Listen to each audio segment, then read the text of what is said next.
It's time for Q&A in the Kitchen, podcast edition. Episode number 12. How do I get a tattoo or a piercing that I will not regret? Brought to you in part by Skin Kitchen Tattoo, the Axiom Body Piercing Studio, and Death Before Decaf. It's a show where tattoo artists and body piercers and those in the body art industry sit down and answer one question to the point where they beat it to death. So let's join the conversation now between Jack, Wesley, and DaVo. How do I get a tattoo or piercing that I'm not going to regret? Some reasons. Things to do. First, groups can always be dangerous. So if you're out with a group and someone suggests tattoos, it's gonna sound like a fucking awesome idea. But so many times I have people sitting in the chair and we're talking tattoos, of course, and where'd you get this one? How did that one happen? And a lot of people end up regretting those seemed like a good idea at the time. Group things, deals. Yes. Usually a couple of drinks or something is involved or something. Yeah, or it's so a high level of excitement for sure. Yeah. Yeah. So and I think maybe that leads into just prep time in your mind to really go through. Okay, is this really what I want? Is this just give you, and that depends on how seriously you take tattoos. Like some people, it's a very fucking serious thing. Dude, that's going to last forever. Like, no, it's not. You're going to die. Yeah. And then it's going to be gone. It's very unpermanent. It's one of the very less permanent forms of artwork there are. Painting, how long does that last? A marble statue, how long does that last? Sandcastles and tattoos are about the most unpermanent thing in the world, as far as artwork is concerned. But some people don't see it that way. Yeah. So some people don't really need the prep time. They can laugh at themselves. Even if they do regret the tattoo, they have fun with the regret. Yeah. Some people, it destroys their life. They can't go to sleep at night and, all that stuff. So depending on where you fall into there, be careful about just split decision tattoos or souvenir tattoos. Because those a lot of times are done by the person knowing you're getting a souvenir tattoo and knows that if something goes wrong or they overwork your skin or you need a touch-up, you ain't going to be around anyway. Yeah. So you're not going to get top-notch work generally. I'm not saying it doesn't happen because you can get a beautiful tattoo in another, whatever. But it's just something to look out for. And if you're going to like Los Angeles and you want to get a tattoo to mark that journey, do your research beforehand, contact the artist, set up a time, and you can get into some incredible people, especially in larger cities, if you plan it out a couple months in advance. That's a great idea. If you're coming to Des Moines, give us a call. Right. Let us know what you want. We'll set you up an appointment. Yeah. We'll get you hooked up. Same thing with piercing. If you want to get pierced by me, let me know when you're coming into town. I will set aside time to help you. Yeah. I've had clients come from all over the world at some point or other. And pierce them, so that's possible. Yeah. That's a really very good point, and that's a great way to get really good work from other places, not just the group. Oh yeah, let's dive into it. Let's see if we can find a shop that's open. Careful. That usually has regret at the end of the sentence. Generally, I think you're more likely to regret it the less thought you've put into it prior to it, or give or take. I mean that's not for everybody, obviously. But if you're going to regret a tattoo, it's generally the ones that you didn't spend very long thinking about to begin with. Yeah. And those are the short-term ones that you came in, like I said, with friends or a relationship or something like that. Exactly that. And the same thing with piercings, impulse piercings. Yeah. If you're in somebody's kitchen, don't get tattooed or pierced. Right. This is the only kitchen you should be tattooed in. If you're at a party and everybody's getting tattooed or pierced, there's a reason that artists. I mean, there are some cases like conventions where there might be some tattooing in the hotel rooms and etc. Usually those are set up in advance, believe it or not. Yep. But if you're at a party and there's a random guy sitting there or gal in the corner who's doing tattoos on people and piercing people for really cheap, no. Yeah. Move along. They don't probably have access to things like sterile equipment. They probably don't have access to the knowledge that it takes to do whatever you want correctly. And they're probably self-taught. Yeah, which sometimes works out and sometimes it don't. But Yeah. you're better off, putting a little more effort into yourself than that. Because you've got the choice whether you sit down in that chair or not. So, if you're going to regret something, that's your fault. Mm-hmm. I mean, there's going to be guys out there that have just enough access to be dangerous and will take your money. Oh yeah, they're happy to. That's And- how they do and- it. I've known artists that's how they operated. They moved from town to town to town. They would spend 2 weeks in the town. They wouldn't work inside a studio. They'd work in some van or truck. Or... They'd work at usually someone's house, and then that person would go out and get their friends, go, hey, I got this guy coming to my house doing cheap tattoos. And then the house gets a cut of whatever the tattoo guy does. He slams, bams, and then jets out of town. And kind of like a rent party. a rent party? Never heard of those? Uh-uh. I guess it kind of went out of vogue. When people couldn't make rent, they would have a band, their friend's band, come in and play. And then they charge a couple bucks at the door, or cool. a keg or something to help pay for the rent. That's pretty smart. He's got a lot of them today. Yeah. He's Yeah, really I'm a dropping sharp the knowledge. individual. It's all this delicious death before decaf coffee. It's got to be doing the trick. It's super good. We've been drinking a lot of it today. It's working. This fall as fuck is Doing its business. good as fuck. There's Check them links. out. We'll have links down in the description below the video. So click them, give them a check out. Their website's really cool. They're good. Yeah, she has a local. really good It's roast. a local lady. She's super awesome. And yeah, she's she'll mail it right to your house, and by drone. It's fucking awesome. I made the drone part up. She does not deliver by she has a drone, drone. but she should. But she's gonna have to have money to buy the drones, and she can't get money unless she sells the coffee. So That's where you come in, the consumers. So contribute to the world domination plan. And get heavily caffeinated at the same time. It's always a good idea. Yeah. You got one? No, I actually. What my thoughts should a are- person do so they don't end up regretting their tattoo? One of my thoughts would be to ask your tattoo artist too, but there's a lot of. That's an ever-changing field too. There's a lot of different artists with different opinions on what is a regrettable idea too. So I don't know if that's really your best. I mean, we do get a lot of people who come through our chair and say this is what I regret, and we see these issues, and so just by this. What video, would you think's the ask number them. one thing, though? But Number Getting one it- thing you guys end up covering up. Oh. But before I lose this thought, getting it too small. I never have a person come in and say, man, I got this too big. They always say, man, I wish I would have got this bigger. How can we fill in? So listen to your tattoo artist. If they're knowledgeable and they know what they're doing, they've been doing it for a long time. Listen to what they say.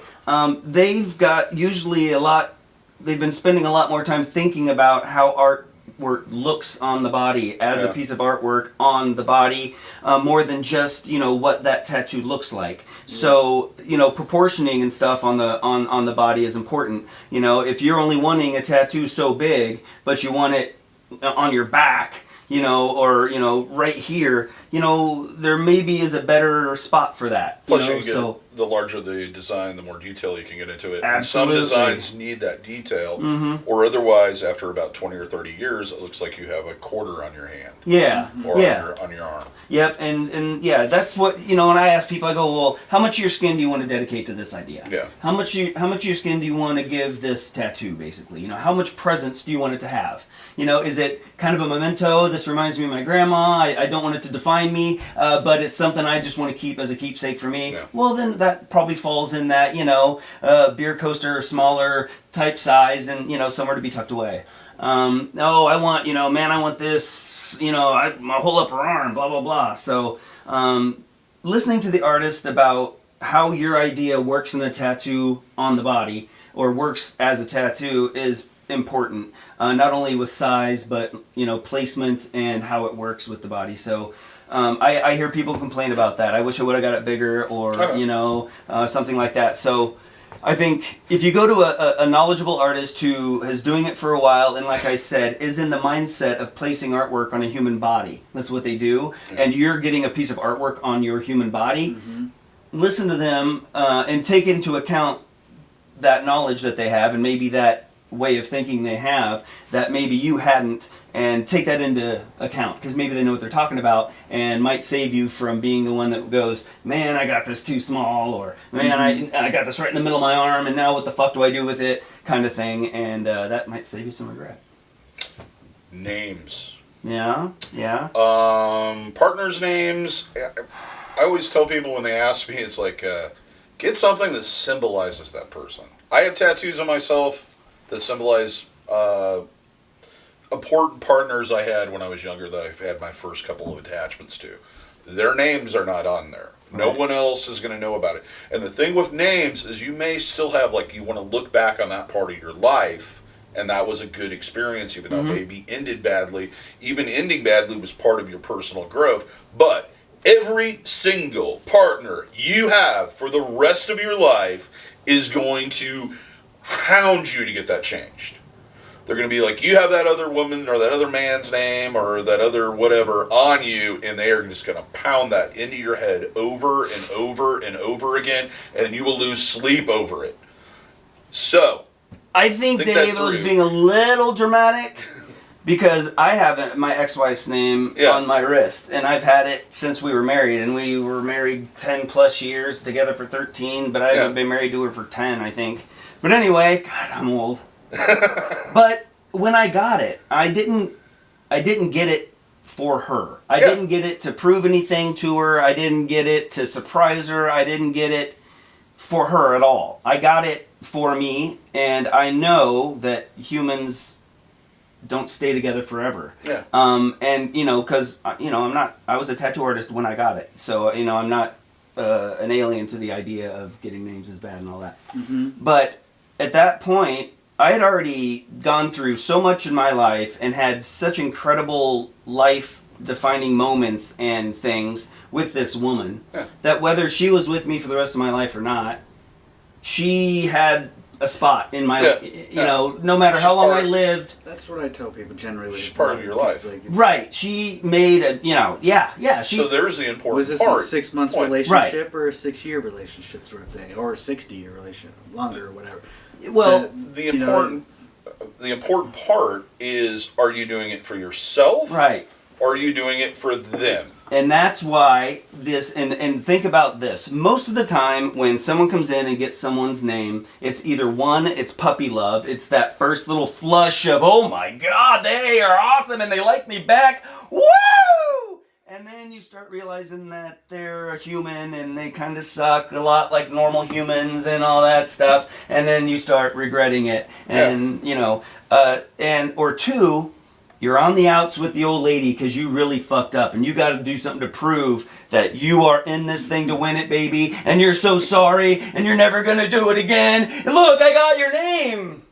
Yeah. And even if that helps for a minute, not always. She was on the way out anyway. Yeah. So then the name thing gets a bad rep. Well, I wasn't doing it for that. Yeah. We were,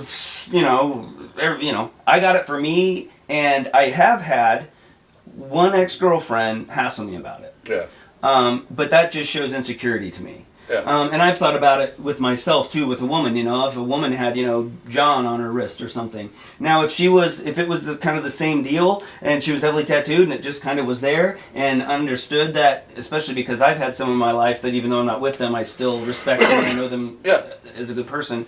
I would totally be fine with it because I'm, secure enough in myself to go, yeah, okay. I'm not going to let that name on there bother me. She obviously is with me. She loves me. I've been in relationships and people have made a big impression on me. That doesn't mean I don't love her.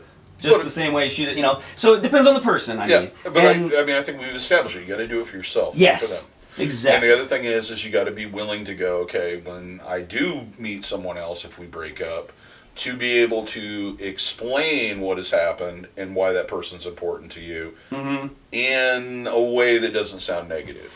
Some people can't take it. Some people just you got to be ready for that. Big enough, to accept the idea that, hey, there was somebody before me that she had intense feelings for. Yeah. And,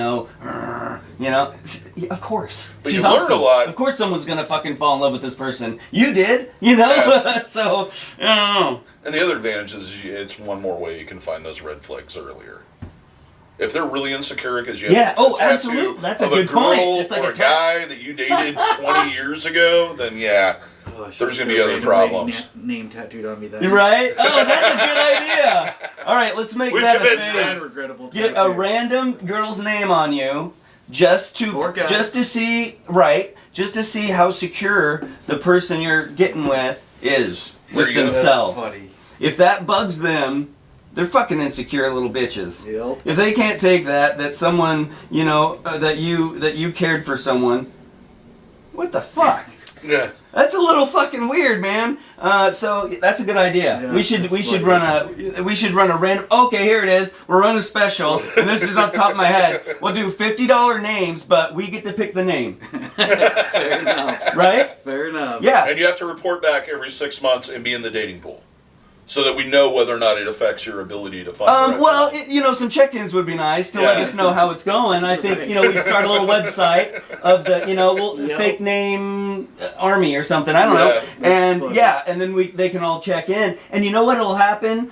People will stop being little bitches about people walking around with fucking names on them because they're gonna realize that they're being a little bitch just because someone had an emotional relationship with someone and they have that name on there.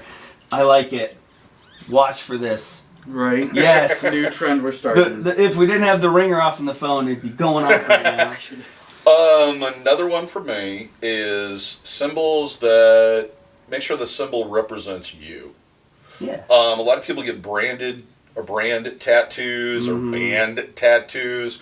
Make sure that you are committed enough, that means enough to you, that you're going to deal with the pile of crap everybody else is going to give you for the rest of your life. If you're unsure about that, try to pick something that fits you, your hobbies, your sport. So that, if you have the Nike symbol on the side of your neck or a Lip Biscuit tattoo on your forearm, people don't give you endless piles of crap about it. With piercings, the main thing is like a lot of people have the opinion that it's temporary. It's something they can always remove. The thing they don't think through is that it does cause scarring, and especially with facial piercings and etc. The other thing people don't consider is that they're going to be in a professional workforce. And it's the same thing with tattooing. If you are planning on going into any type of field that is heavily professional and your appearance dictates the amount of salary you're going to make, making sure that you don't have visible tattoos or visible piercings is probably a good idea. There are plenty of other places where you can get tattooed or pierced that are not going to be visible. It's like me, I can put on a suit and take my earrings out, my eyebrow out. The scarring is still going to be there. People are going to still know that I'm pierced, but I can present myself as professional more so than if I had, I don't know, Skulls. FTW in skulls. And What do you mean? What do you mean, Dave? What do you mean? For the win! If somebody has skulls on the back of their hands and fuck you on their knuckles, somehow they're unemployable? Is that what you're saying? No, what I'm saying is that you are in a profession where that's acceptable. But if you if you decided like tomorrow you want to go back to school and become a doctor, you're not going to be able to get a job as a surgeon with tattoos I was saying that to hand. save it in the comments. Yeah. But yeah, no, it's absolutely true. And back when I first started tattooing, it was very, very rare that anybody young got anything below their elbows, ever. They wouldn't even do it. No, I would question them, and a lot of times they would be like, "Oh yeah, you're right," and shockingly, like that hadn't occurred to them. But now, fuck, man, 18th birthday, sleeve me, no shit, and start at my fingertips. Yeah, my kid's first tattoo was here. Yeah, it's kind of mind blowing. It's nothing for an 18 or 20-year-old to be completely sleeved. It's partly because the perception of tattooing has changed, but there are still industries and things that you're not going to be able to get into. Yes. Because of the tattoo. Yep. Yes. Because of the piercing. And I guess even if you're walking in with all the jewelry out, if you have a scar on your forehead, they're going to think, oh yeah, they had their eyebrow pierced, or their nose, there's a big bump there, or what have you, or you can easily see the holes in the bottom of their lips. They're going to have a perception, wrong or right, of what type of an individual you are. Yeah, it gives people, So, if you're willing to live with that for the rest of your life and you're fine with that, then go ahead, do it. Yeah. Because it's for you anyway. Right. But you always need to take into account the future to a degree. Yeah, it can impact the entire trajectory of your life. Yes. Literally. In a positive way, we hope. Yeah, in a positive way. Sometimes I generally think getting a hand tattoo or finger tattoos isn't a bad idea, but the rest of the world notices when that's your first idea, when that's your first tattoo. Then that's the opinion they're holding of you. Say, all right, there's not whatever. You got a hand tattoo that came with a full sleeve. Awesome, but you started with the hand first, and in that process, you have to deal with a lot of opinions and judgments because of that. Because they see your hand was the first thing you started with, and just do you mean that in a social wrong or right, whatever people think? I just think people will see that, and it's not that you have a hand tattoo; it's just the direction you started from. So you mean like you're talking that a hand is kind of something you earn your way into as you sleeve your arm out? You mean? That was the way it was. I mean, kind of yes. Yeah. Kind of yes, but I think if you're applying for a job, again, that's something they'll notice. They That's true. If you come in and you have a full back of your hand tattooed and you really don't have any other tattoos, maybe one other small one, they're like, man, why did you fucking blast that right in the middle of your hand? Exactly. You know? I don't see. think of you as a person that cares about your presentation as a first high priority. That's, it's funny because they're ironically being the person that are judging them for it by not wanting, you know what I mean? Yeah. Yes, they're going, like well, said, people like me are going to look at that and think, yeah, that's you doing it, you know? But, that's neither here nor there. But yeah, wrong that's, or right, that's I'm true. just saying it is the case that In a lot of people cases, see it that way. In a lot of true. cases, it's not even the employer themselves; it's their customers that they're concerned about. Because if I went to New York City and I'm sitting down, or even Chicago, or any major, even Des Moines, and I go to a fine dining restaurant, and the waiter comes to the table and they've got a 12-inch mohawk and a bunch of piercings, and their hands are tattooed with "fuck the world" and "I hate God" and all this stuff, I'm not gonna feel like I'm in a professional environment. It's all about perceptions, and perception can dictate what the person's experience is in that environment. If you're working in the service industry, and it will perceive that perception can go on to even how good the food tastes. Mm-hmm. They've proven this time and time again.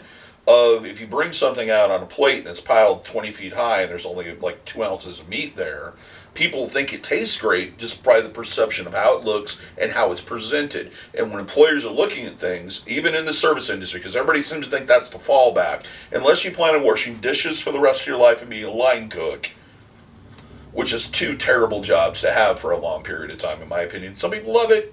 Great for you. You're probably not going to want to have a bunch of visual triggers. Yeah, it's true. And that doesn't mean that it's right. That doesn't mean that you should be judged because you chose to get a tattoo on the back of your hand. You should be able to get a tattoo on the back of your hand, and no one should have to. You shouldn't have to miss out on a job. Yeah. I think it's stupid. But reality's fucking reality. It's just about and that's just the way it is. Aware of those perceptions. Yeah. So, and even though it is way more common now to see a 20-year-old with full sleeves than it was 20 years ago, it's still there. Mm-hmm. People are still biased, and people, and it's not necessarily wrong, because if someone owns a company and say they are trying to get money from a certain class of people, then they have to choose the people that represent their company to attract those types of people. Mm-hmm. That's placate. Yeah. So, and because you can't be upset if you don't fit that that criteria. That boss, that owner of that company, has every right to hire or fire whoever, because his job is to make sure that company is successful. And if he thinks hiring the person with the 6-foot pink mohawk with "fuck the world" on their hands doesn't quite fit their business plan, well, you can't hate that guy, No. Yeah, and you should have every right to grow that mohawk and do whatever you want to yourself, but just realize... So you shouldn't be angry when that guy doesn't want to hire you. Just, realize that... Job. There's, people want a certain type of person for certain types of jobs, and by making yourself look or present yourself as a certain type of person, you might not fit that job anymore. Yeah. Mm-hmm. And it's just a tattoo. Yeah. So, maybe wait, or maybe get it somewhere else, It's all to the individual, of course, but it is shocking how many young kids are getting so heavily tattooed. And see, with me, and it seems it's slowly starting to go out of vogue, was all these parents were letting their kids stretch their ears Mm-hmm. at 14, 15 years old, with this idea that by the time they get out of college, they'll be out of that phase and they'll take that out. The thing is that if you get over a certain gauge, most people, if you get to the point where you're past 2 gauge and you start stretching into 0 and then into the millimeter sizes and inch sizes, that's permanent. You got to go see somebody. You got to have it surgically cut out, and you got to have it stitched up. It is plastic surgery, and it's going to cost about $5,000. If you take the jewelry out, you're going to have these lobes hanging at the bottom of your ear, or if you didn't do it correctly, they're going to look like inflamed cat buttholes. Yeah. So you're not going to look professional, is what I'm getting at. Butthole. Oh, you know what I'm talking about. Yes. This bumpy That's why it's so ridges. funny. Yeah, that's perfect description. Yeah, and cats are always happy to show you. And Here you go, here it is. Yeah, Here it is, they're very everybody. happy. Hey, Here if you my go. asshole was that perfect and pink, I'd probably show mine off too. I don't think it looks that pretty. So I'm not saying I don't don't think- let your kids do that if you think they're responsible and they're going to do that, but do understand it's going to affect the future. Yeah. Man, we That's sound simple. old, don't we? I'm not even that old, and it still is the case. Oh, So, cool. All right. So even though I'm old, it's not necessarily an old man idea. Yeah. It still can affect you. And just because most of your friends went and got the back of their hands tattooed, that doesn't And that mean... goes back to peer pressure. Right, and the groupthink and the kind, but stepping back and making sure you are doing what you want with your body, not what anybody else is And thinking. regardless of what's fashionable today, it's going to be out of fashion in 5 or 10 years. Yeah. To a degree, Rotate. when it Things comes to change. mainstream stuff. And I always tell people, it's like the hippest people in the room are usually the first to leave whatever they're doing. They're the first rats off the ship, every single time. The hippest person you know is going to do something that they think is hip for the shortest amount of time because they have to get out of it before it's no longer hip. Right. So it's like this whole jump frog thing. Or leapfrog. Yeah, so they're always the first rats off the ship. I don't hang out with hip people then. I was a hipster for long before I knew. You're still a hipster. Yeah, I can't help it. It's just like, like all the stuff I was into when I was a teenager is now the hipsters are considered hip. Yeah, and that's they're fucking like taking my childhood. Yeah, and I got yelled at or not yelled at, but I got made fun of for wearing my grandpa's clothes and dressing like my grandpa and all this other stuff Right. because I wasn't hip and wearing that cool 80s fashion. Hey man, Hypercolor was the fucking bomb. So yeah, it's like I go in and out of style. It's just the way life is. And the same thing about, I'm sure, tattooing and piercing. And I watched it happen. This one comes into vogue for a little while, then everybody wants this done and that done. The other thing I want to cover before we wrap this up is intoxication of any way, shape, or form. Your decision process is not good. If they're an ethical artist, they are going to refuse to do it. I had to do this last night. A lady walked in asking for a piercing that she didn't even know the name of. She was teetering the whole time, and she was very upset with me because I refused to do it, and was immediately in the lobby on the cell phone trying to call around to find somewhere else to get it done. We don't do you when you're drunk because your decision process is terrible. You can't make choices that are clear. You can't communicate with us. Anything we tell you about aftercare, you will not remember or retain in any way, shape, or form. You're going to bleed more. Your anxiety, nervousness, and other emotions are heightened by what you're intoxicated by. You're probably not going to sit still. You're more prone to passing out. And you talk with your hands, so you're not going to sit still. And It's illegal. You're going to bleed more. And legally, we're not allowed, or tattoo artists, you're not supposed to do anybody that's intoxicated. No, I legally cannot. We can't tattoo you if Crazy you're enough, impaired. that's the last reason too. Yeah, even if you're mentally just physically, mentally impaired, we're not allowed to because the state feels that you cannot make a clear-headed, informed decision. So if you're drunk or you're on some other kind of mind-altering substance, we can't do it. Period. Yeah. Yeah. Don't go out and plan on getting tattooed and get drunk before pierce and get drunk beforehand because it's going to make the experience much worse than it should be. Yeah, you won't be able You're going to agitate your artist to no end. And that's so easy to do. You don't need anything to help. Oh man, it is frustrating because Yeah. I've had some people that get past the Mm-hmm. they're just those people that they don't look drunk And then I've gone through the whole process, and then it starts bleeding profusely, and then I look at them, and suddenly their whole demeanor's gone. Yeah. And it's like, ah! Then they don't hear anything I say, and they're the people that they don't call until there's something terribly wrong with it. They don't take care of it. Just a big bundle of trouble. That one just stopped again. Well, then you're going to have to cut the camera too. Well, I think we've beaten that one. Yeah. I think we got, about 6 or 7 of them. Yeah. Thanks for watching. Subscribe. Give us a thumbs up. Subscribe or die. Buy coffee. Death before decaf. You have been listening to Q&A in the Kitchen, recorded live at the Skin Kitchen Tattoo, located in Des Moines, Iowa. Those on the panel were DaVo from the Axiom Body Piercing Studio, Jack Lowe from Skin Kitchen Tattoo, and Westley Dickerson from the Skin Kitchen. If you'd like to see further episodes, please stay tuned. We'll be posting more in the future, and do subscribe. If you would like to watch the video version of this, go over to our YouTube channel. We post these every other Sundays. You can subscribe there and not miss one episode. So until next time, have a good day and happy piercing and tattooing. And if you're in the Des Moines area, we all hope to see you for your tattooing and piercing needs in the future.